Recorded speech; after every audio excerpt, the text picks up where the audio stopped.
Jaylon Johnson talking, man.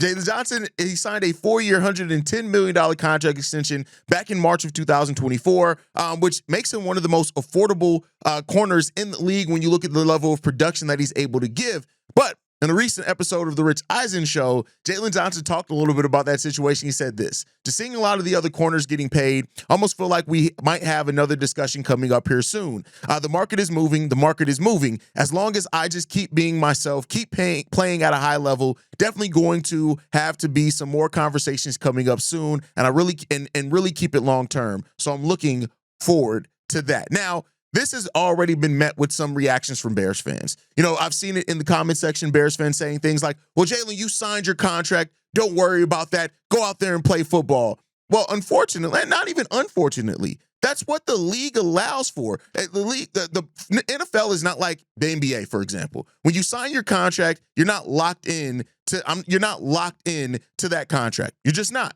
And that's the nature of how the NFL works. You're not locked into that contract. You can go out there and you can get an extension. And he has the right to do that that's what the CBA allows for.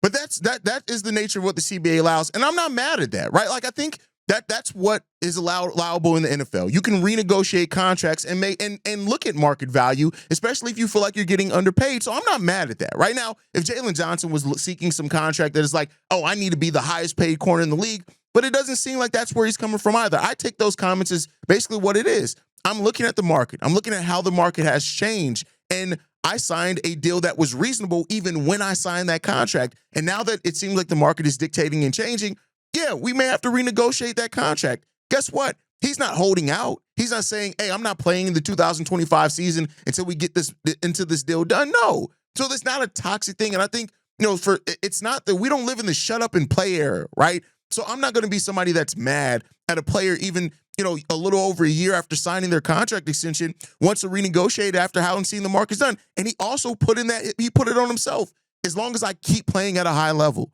right? So it's not this entitlement that some people have now taken it and made it to be, where it's like, "Oh no, I need more money." It seems like, hey, as long as my level of play is up there with these players that are getting paid more, why should I not want to renegotiate my contract? Why should I not want to get the most money if I'm providing that value to this team?